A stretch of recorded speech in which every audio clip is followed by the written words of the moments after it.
Okay, here we're with Steve Wilson. He's one of the pilots right here in Bolivia, and we're going to ask him a couple of questions, and also he can share some experience that he had on Bolivia, flying these planes and also working as a mechanic. How do you think that you can relate aviation with saving lives on one side, bring more medical supplies for people, and also carry the gospel to the people? Well, the airplanes definitely can help to save lives when there's medical emergencies in remote areas of Bolivia. In northern Bolivia, a lot of the highways are dirt highways, and in the rainy season they flood. So about maybe half the year, travel is very difficult in that part of the country. It's a very large part of the country, and a lot of the towns and small cities in that part of the country, the hospitals do not have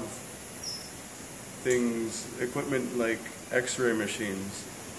It's some basic equipment, and so for any serious medical emergencies, people need to be transported to the more capable hospitals. This past week we had a medevac flight. We often can save people's lives, and that creates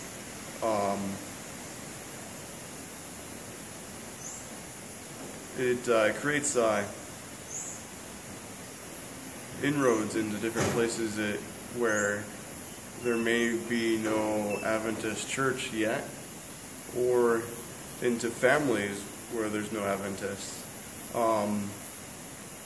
But this past week we had a medevac flight, and it was a boy, a 9-year-old boy in northern Bolivia, had surgery complications, but he died in the airplane about half an hour before we landed here in Santa Cruz.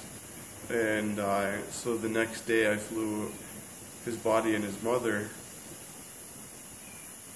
back to Guayaquil, Bolivia, where their family is, and so they were able to bury him and have a funeral with their family. They had no family here. She had no family here. She had nobody, nothing here, and no way to take her son back. Just imagine if your wife had taken your son somewhere far away and he died while she was gone, and you had no way for your family to come back to bury your son.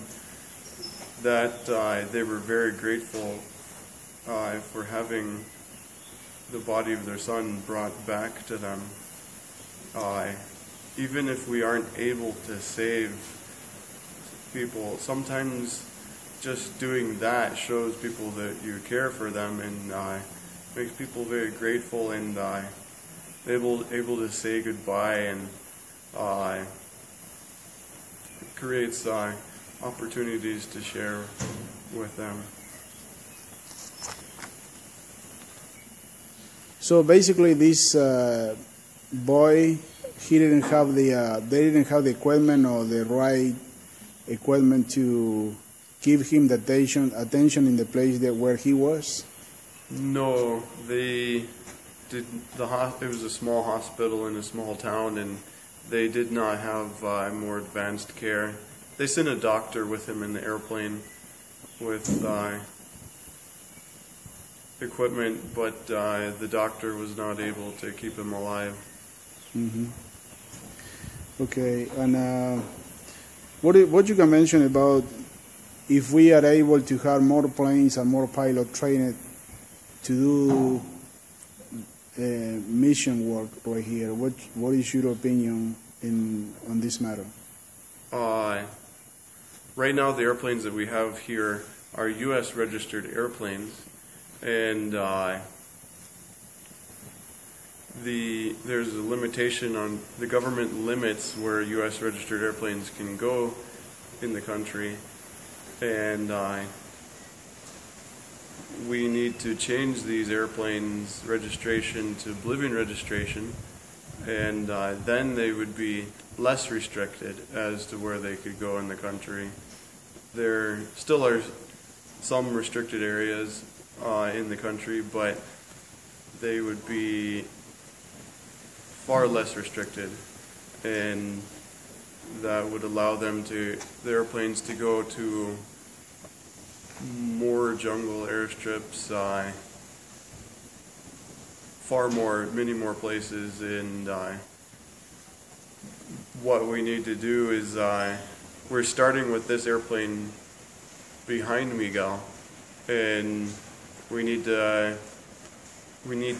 overhaul the propeller and the engine and change the registration and some things. There's a list of local Bolivian aviation requirements, like a different ELT and etc. other things that we need to do in order to register the plane in Bolivia and get it flying as a Bolivian registered airplane.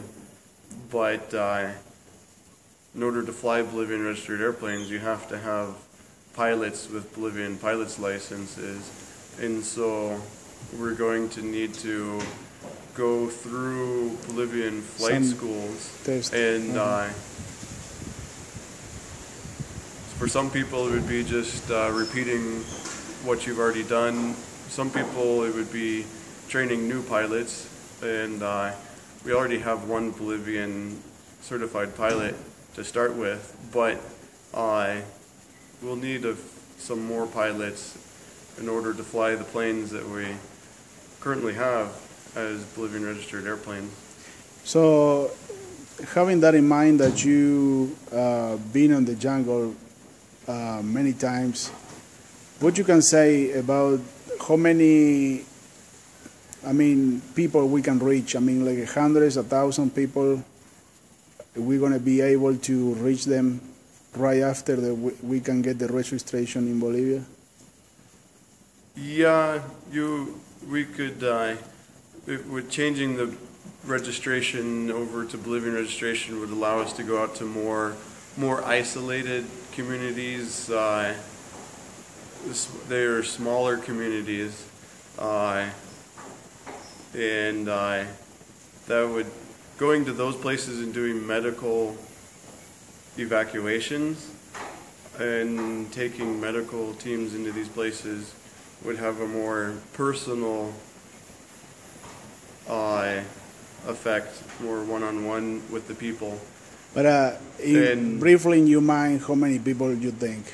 Hundreds or thousands in different communities? Going out into those remote places, it could be thousands and thousands of people. But there's other things we're currently doing with the airplanes, such as flights with the TV station, for example, which I made a flight with an engineer from the TV station, and they set up a TV broadcast network in 2 towns, and one town we only spent one night there, and they got an Adventist TV station broadcasting in that town, and that just one flight, one day, the gospel was going out, had the ability to reach people who were seeking for truth, thousands just with one flight. So these towns one was Guayara? One town was Guaira Medellin in northern Bolivia, and the other we went to was Cobija in northern Bolivia. Herman and I 2 weeks ago made some more flights with the TV station to more towns in northern Bolivia in support of the TV station. That has a more indirect, or more, it's not a personal, not a one-on-one contact, but it has it broadcasts the gospel to thousands and thousands of people. that you cannot reach them otherwise in different way. Some, of course, the Holy Spirit has many ways to work, but that's one more way that almost everybody has a TV in the towns, and for people who are seeking for truth, that's another way for the Holy Spirit to work. Okay, well, thank you very much, Steve, and probably we're going to ask you more questions later. Thank you. You're welcome.